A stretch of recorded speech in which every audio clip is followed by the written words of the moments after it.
Sally Ordinario, isang ina at OFW, nahuli ng droga sa Xiamen Airport. Kinulong. Nilitis. 王玉是否履行了作为一个继母的这个责任和义务？ Nagkamatay.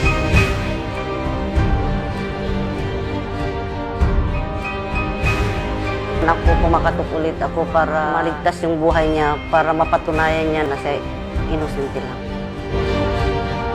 Biktima lang. Kasi hindi na yung mga nagpalipad sa kanya, huwag na ng NBI. Na siya inosente lang. Alam nila na si Sally ay biktima lamang ng mga Chinese drug syndicate na pinagsasamantalahan ang ating mga kababayan dahil sa kahirapan.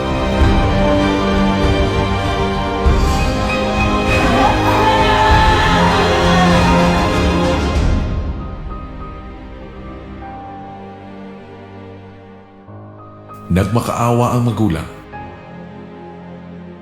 Nagmakaawa ang ating Pangulo. Nagmakaawa ang sambayanan.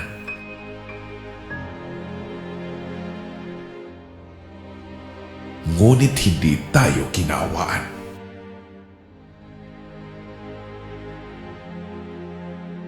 Walang halaga sa otoridad ng Tsino ang buhay ng isang Pilipino.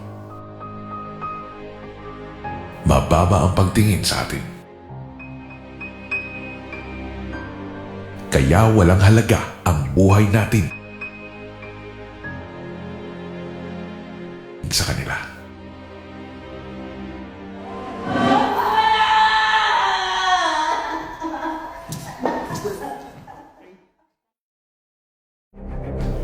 Pilipinas. Ang bayan nasa matinding panganib. Tumulong na mga tauhan ng Drug Enforcement Agency ng Bansang Amerika sa pag-iinspeksyon sa Shabu Laboratory sa Parañaque. Suot ang chemical suit. Muling pinasok ng PDEA Chemist at SOCO ang Shabu Laboratory na nadiskumbri sa East Service Road sa Parañaque. Sa pagkakataong ito, kasama na nila ang mga tauhan ng Drug Enforcement Agency ng Amerika. Sa mga kwarto ng basement ng warehouse kung saan naroon ang laboratorio na pinakamalaki na marahil sa mga nakitang Shabu Lab sa bansa, tumambad ang mga kemikal. Sa sobrang laki ng laboratoryong ito, kaya doon ito mag-produce ng 4 hanggang 500 kilo ng shabu kada buwan. Kumikita ito ng tumataginting na mahigit 2 bilyong piso kada buwan. Tulad ito sa kita ng pinakamalaking minahal ng ginto sa Pilipinas. Inaresto sa warehouse ang mga Chinese na sina Jason Lee, Willie Yap at Nirtan. Halos 200 kilo ng shabu at higit 900 kilo ng ephedrine ang nakumpiska sa kanila. Tinatayang aabot ito sa 4 na bilyong piso. Sa 4 na bilyong piso. Isa lamang ito sa higit na 300 Shabu Lab sa bansa. It's obvious that the country has been targeted by organized crime groups. 500 bilyon bawat taon. Yan ang kita ng industriya ng Shabu. Mas malaki pa ang kita sa Shell at Petrol. What we could say here is the drug trafficker really have a lot of money. Laboratorio, kaya raw nitong bawa ng aabot sa mahigit 2 bilyong pisong halaga ng shabu kada buwan. Could buy the law enforcer. They could reach up to the judiciary, the prosecutors. Ang nakakagimbal na resulta. We are now officially the Shabu capital of the world. 93% ng lahat ng barangay sa Metro Manila ay lubog na sa shabu.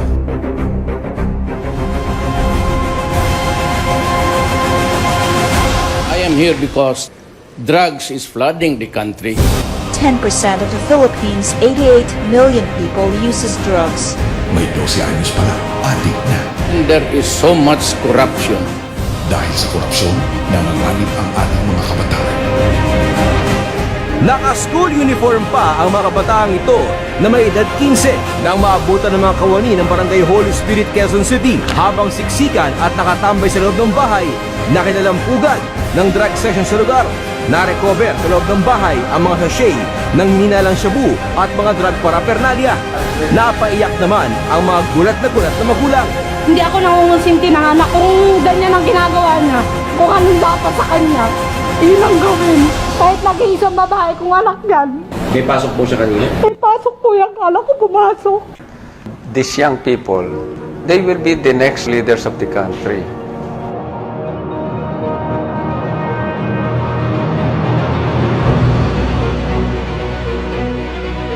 Yes, Howie, mag-aalas 8 ngayong umaga ay dumating na sa bahay ng kanyang kapatid dito sa Quezon City ang puting kabaong lulan si Sally Ordinario Villanueva. Kahit may mahigit isang linggo na mula nang bitayin ng anak, halos himatayin pa rin si Aling Edith nang masilayan ang anak sa loob ng kabaong. Dito muli siyang nagbuhos ng sama ng loob sa sinapit ni Sally. Walang kasalanan yan! Walang kasalanan ng anak ko! Pinatay nila sa China! Hindi ka ba nasaktan na ang turing sa atin ay alipin sa sarili nating bayan?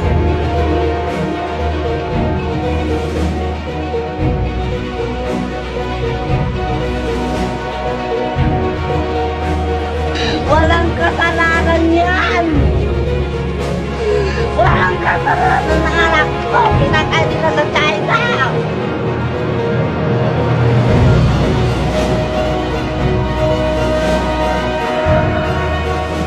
Inaresto sa warehouse ang mga Chinese na sina Jason Lee, Willie Yap at Nirtan na pawang mga taga Xiamen, China. Halos 200 kilo ng shabu at higit 900 kilo ng ephedrine ang nakumpiska sa kanila.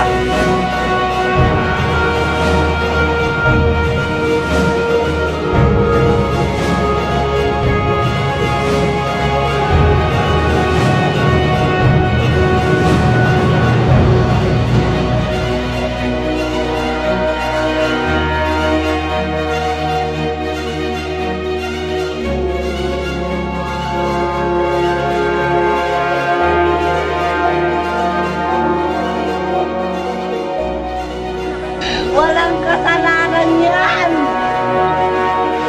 Walang kasalanan ng anak ko! Pinatay nila sa China! Dahil sa siya, maraming kabataan ngayon ay magiging mga kriminal. Sinalakay ng mga operatiba ng Provincial Intelligence Branch ng Laguna Police ang Barangay San Antonio sa Binyan kaninang tanghali. Pagpasok sa bahay na ito, dinatna ng 4 na mga estudyante at 2 pang lalaking nakapwesto at gumagamit ng droga. Inamin naman ang sospek na binebentahan niya ng droga ang mga estudyante. Tawid kalsada lang ang bahay niya mula sa eskwelahan. Estudyante yung mga parokyano niya. Third-year criminology student, isang education student at isang marine transportation student ang kasama sa mga inaresto. Disgusted tayo, siyempre. Kasi could you imagine, magiging pulis yan balang araw kung hindi natin nahuli. Ang droga ay ginagamit ng China para masakop tayo sa tamang panahon. Who will not consider it as a national security threat? Philippines, he says, is in danger of becoming a narco state. Based on the information that we are getting, we are very much here to eat. Ngunit ni isang beses ay hindi nabanggit ni Pinoy ang shabu at kriminalidad sa 6 niyang zona. Kung hindi man si Pinoy kasabwat dito, nakinabang sila rito.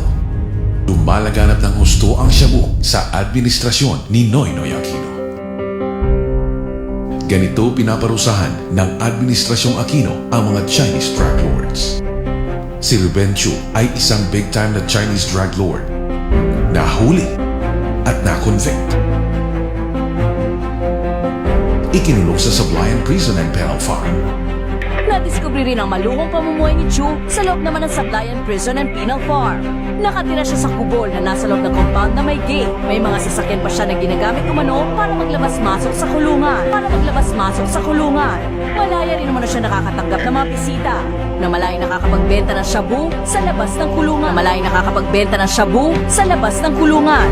Ito ang nakakagimbal. Pero ayon kay Chu, hindi sa Sablayan niluluto ang shabu. Yung items niya ay galing sa National Bilibid Prison. Sa Bilibid Prison pala ginagawa ang shabu na ibinebenta ni Chu. Inamin ni Chu, 2 Chinese nationals ang nag-ooperate pa ng isang laboratory sa NBP. 2 Chinese nationals ang nag-ooperate pa ng isang laboratory sa NBP. Kung sa Bilibid mismo ay may laboratorio ng shabu, saan na patungo ang ating bayan? Ang Bilibid ay may mataas na pader. May armadong mga gwardya na papalibutan ng barbed wire.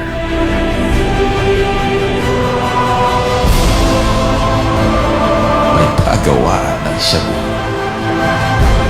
Paano na ang ating mga barangay? Walang pader, walang gwardya, walang barbed wire. Sino na ang magtatanggol sa ating mga Pilipino? Sa mga walang kaluluwang Chinese drug lords na kahit na anong laki ng kasalanan sa ating bayan ay di mapaparusahan. Mga Chinong ginagamit ang droga para wasakin ang isang henerasyon ng Pilipino. Kung mismo ang gobyerno kasabwat ng mga dayuhan, sino pa magtatanggol sa ating bayan? I will protect the country.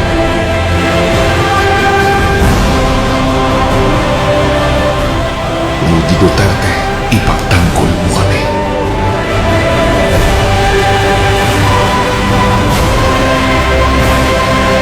I will protect the country.